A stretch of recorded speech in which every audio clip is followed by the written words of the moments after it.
Hold on. Let me take a sip.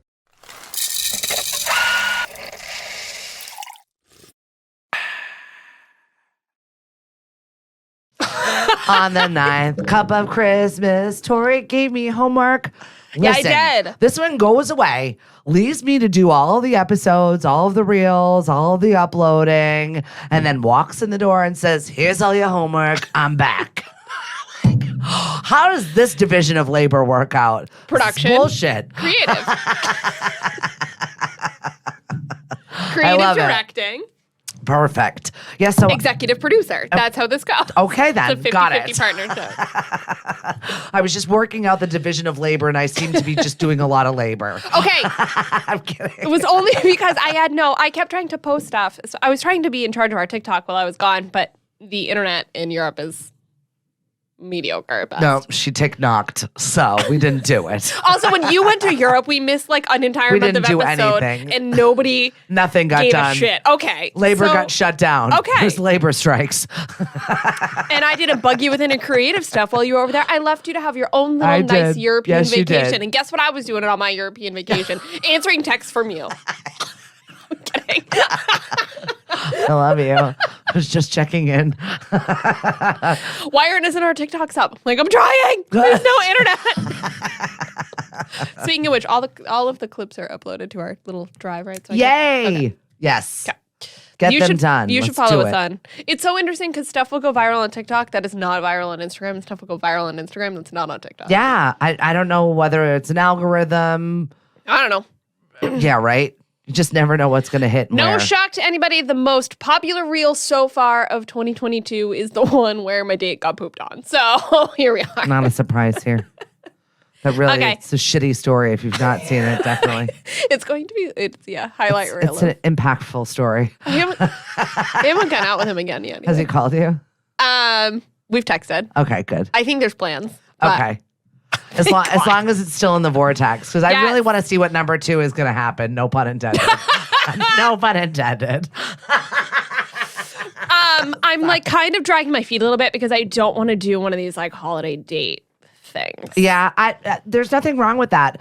I just had an impossible question this week that was 2 weeks prior to Christmas is the biggest breakup time of the year. Wow, that's awful. So I don't know whether it's because they don't want to deal with you anymore, if they're not taking you into...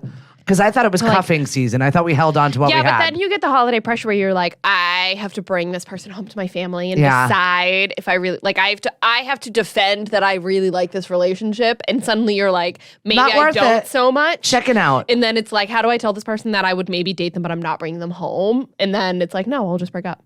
That's how that happens. So we're just going to break up and Yeah, thanks. last holiday season single was relatively miserable because it was like the first one and things were still like weird. This year I'm like so fucking for it. Like, I love it. I saved so much money not having to deal with like brothers, sisters, parents. That's nice. Oh, it's so nice. And I don't have to like schedule anybody else's holiday crap in between mine. Also very nice. Bake my own damn cookies. I don't need to bake them for 40 other aunts and uncles on their side of it. Nope, it's just mine. Perfect. I love it. So in my homework, you gave me some presents, the list of Yeah. presents. I wanted to know. Okay. Where do you want to start? I want to know, like, what the most memorable coffee, Tori. She needs more caffeine. Well, we'll start with the present that you asked me had the biggest impact on me ever. I want to know like a few like very memorable moments of. And I no your longer gift have it, which makes me really sad. Okay. Because we had a house fire. Oh, right. So that's kind of like one of those things that's a presence that I will always cherish is, time with my family. Yeah. Okay. and Yeah, but that's- I mean, like, of course, No. experiences and time with your family, Yeah, whatever. and But that's- I'm curious about. But that's why I am that way because Yeah. I lost all of the things that I like were like impactful and cherished. You know what I mean? Like the family memories and stuff because it was the ring that my Nana gave me on her deathbed. It was I know. And it was like antique gold and it melted. It was just like a blob in my jewelry box by the time the firefighters brought it out to me. my And I was like, God. my jewelry box. Oh my God. And it was just because that was like so impactful. Yeah. Not only was it my birthstone and, she talked to, that was like the last time we really sat and talked. And It was just like real. It was like so thoughtful, and it meant so much to me. Of course, at the time, and then moving on from. And it's still like even that memory of spending that moment with her and that piece of jewelry, like it was so important to me. Yeah. And I mean, I still have the melted little blob that it is. I would have kept it too. Yeah, it's like still in like a jewelry box now. Yeah, like exactly. And that's where it sits. And every once in a while I'll pull it out and look at it and put it away. But it definitely was one of those things that was I still cherish that little blob of gold because it was just that moment with my grandmother, that memory that was attached to it. Yeah. So how about for you though? It's funny because actually on my list is something similar. My grandfather was obviously now he's 93, but he did a lot of woodworking. Like I said, we lost a table that he made in Sanibel. He made workbenches for my brother. So cool. Like tons of dining, like everything you can possibly imagine. Grandfather clocks. He made all kinds of stuff that people don't make like that anymore. They just Full don't. Woodworking capabilities. So for the granddaughters in the family, he made us jewelry boxes. Aww. And they're beautiful. Like completely gorgeous and stained and glossed and velvet on the inside. And then each one has got its it cranks and it plays a song. Oh, do you have a little ballerina? Like that kind of thing? There's no ballerina inside. But it's like a music box. Yes, it does crank and play. When you wish upon a star, there's a little like plaque on the inside. It says like pop in the year and I'm getting like misty. I'm like, oh my eyes. It's one of my like most cherished things. I love that. By far. Just because he really made it. You know? Like with love, like he made it, took months to do, and he did a lot of them. The craftsmanship is just ridiculous. Yeah, but like the thought and the planning and the it's a lot. And it's a timeless piece. It's not like a ballerina box where like, it looks very juvenile. It's gorgeous and it still looks very mature. And so it sits kind of in the center of my bureau. And I'll have it with me forever. So. Yes, that's adorable. Yeah. I love that so much. The present I look forward to every single year though, is I get a card from my dad with like $300 on a gift card. And it's like, it rounds the corners of all of the gifts. Like if I'm like, shit, I don't have enough money for this, or I ran out of whatever. Yeah. It's like, it makes my heart so happy when I get the gift card. Because you're like, I know it's coming. Need it. Yes. I know it's coming. Sometimes it's later, sometimes it's earlier, but when it arrives, my husband like delivers it to me. It's like, I know you want it. Exactly. And I just have it for either stocking stuffers or shit, I forgot wrapping paper or this, that, and the other thing. Yeah. It's just something I look forward to getting in the mail. Yeah. Even though he only lives like 2 hours away. But it's just one of those things. He's like, here you go. I know you need it. And here, I love that. Go. And I love that. It's thoughtful. Yeah. That's awesome. I know. So it's always for stocking stuffers or last minute oh shits. Yep. I forgot this. Thanks, I don't Dad. know if I have anything that I like look forward to. There's my family's bang to Christmas. Everything is always ridiculously excessive. Mm-hmm. I always look forward to. I've mentioned before on the podcast, the Jelly Bellies are always a thing that I dump every year.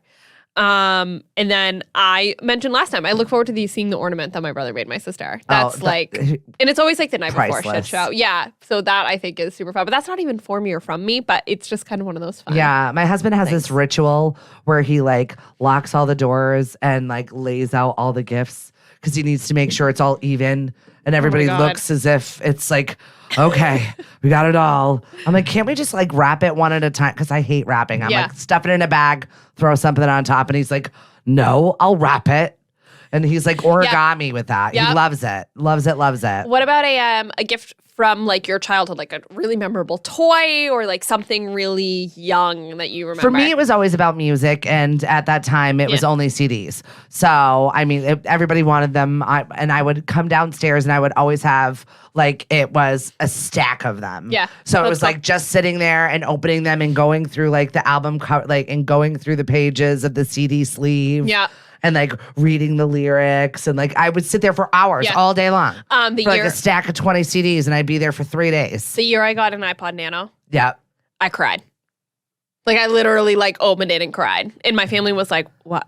why is she having an emotional reaction to this? Yeah. But it was like the ability to like put in headphones and tune everybody out was so exciting. I'm going to go into my own little world now. You have no idea what you just gave me. Yep. And it was colored and it had like an inscription on the back. Dance's music made visible on the back. I still have one of them in my junk drawer because I don't know what to do with them. I have like 4 of them. Yep. You got to keep them. I know because my mother would give me the upgrade every single time and I get so excited. Oh my God, isn't that nice? Right? My parents were like, we bought you one of those 7 years ago. And I'm like, the technology's changed. No, like, nope, but no, she would get me the bigger and like engraved stuff on them. So I have them all. I just don't know what to do with them all. Yeah. Because now I just have all of the songs wherever. Yeah, exactly. It is. It's like the Museum of Antiquated Technology. Luckily, they're iPods, so they're small. I had not taking up much space. I had some ridiculous presents growing up. I said before, like our Christmas was lavish. Yeah, just insane. Like you're the youngest girl too, so it's like, oh, here she comes, the princess. Totally. And there was one year I had a full princess vibes. I will literally never forget this. I got a Barbie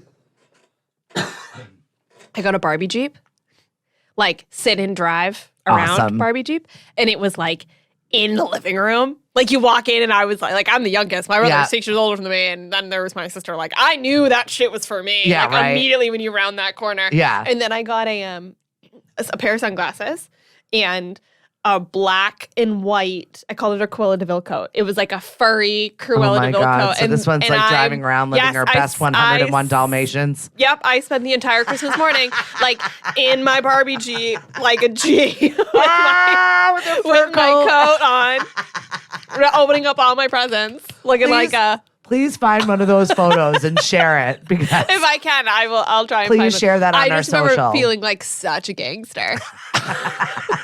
I love that. Meanwhile, she looked like a pimp. Yeah, I could tell you. I wonder how old he was. Had to have been like 5 or 6. That's so awesome. Yeah, pretty funny. I love it. And then I'm trying to think of anything else. It was just really for me. It was about the music. Yeah, there was one year. There was my dad got me a stereo system and he had it all hooked up with the speakers on other sides of the room and like playing when I walked down into the living room. That was a really big deal. I would be remiss if I didn't mention talk about like prized possessions. Like I don't know it will come with me everywhere. I don't know how I'm going to display it in my adult life, but my dad handmade me a dollhouse. Oh. Which is still a very, very big deal. Like, so cute. You still have it? Oh my God, yes. Big. It's big. It was like, I mean, it still comes up to like my chest. Like it's a big, good beautiful, job, Dad. Opens up, of course, perfectly. And then every detail on the inside is hand done. This was not like you buy it in a box kit and you put it together. This was like my dad went to the craft store and bought paper so he could wallpaper the inside and made sticks, glued them together to make like logs in the fire, and every doorknob is gold. Good job, Brad. Every shingle is perfect. Like it's absolutely insane. Super cute. Best gift I ever gave. I was asking my husband this, and he's like, "Your children, the gift of life." Ugh. And I burst out laughing. I was like, "You're not wrong." But I'm a terrible gift giver. Really? Awful? Terrible. I'm so bad at it. I'm like, can you please just tell me exactly, like the anxiety that you had getting me a coffee is like the anxiety that I have giving people gifts. Because I'm like, can you just tell me exactly what you want so I can buy that for you? Somebody else recently said to me, like, they hate giving gifts. They always get it wrong. And I like didn't really have enough time to like get into it because how do you hate it and how do you get it wrong? I mean, I love giving people things that they want. I just don't know what they want. Yeah, but that's so much of the fun of it.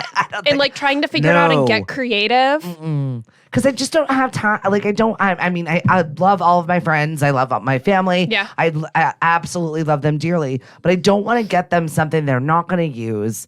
I'm But it's part of the thought. It's not necessarily a possessionless person. It's not really about something that they're going to use. It's about giving them something you know that they'll enjoy or that they don't know that they want or something that it's the thought that gives me anxiety. Oh my God, I love it. I live for it. I hate it. I totally live for it. I'm like a very nostalgic gift giver. My brother has always taken the cake with like best stuff, but I'm coming kind of slowly creeping in with like the most thoughtful. Yeah.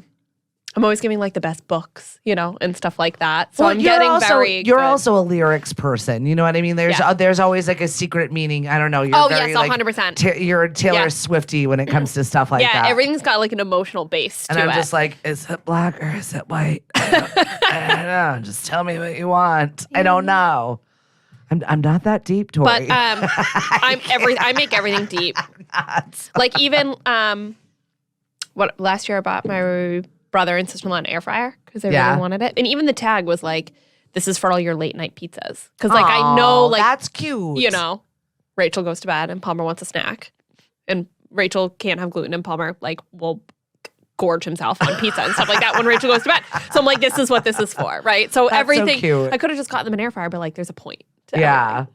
So maybe I'm just bragging about how amazing of a gift giver I am. And how like I'm an incredible little Christmas elf. I love it. That I am. On that note, get perky with us Monday, Wednesday, and Friday. Oh my God, we're almost done though. I know. We've got post-Christmas episodes. We're inching towards the new year. This is. Are you ready for season 3? I'm ready for season 3. I'm definitely ready for season 3 because we have like things on the horizon. Yeah. Like sponsorships and events. Oh my God. And like this is that's crazy. We're growing. We're growing. Yeah, we'll say I'm glad we're not doing any regular episodes right now because the celebrities aren't doing jack shit. Right. Everybody's PR teams are on vacation. Nothing's going on. And then we'll pick things up in the new year. Season 3. Damn, season 3. Damn. I know. Damn. All right.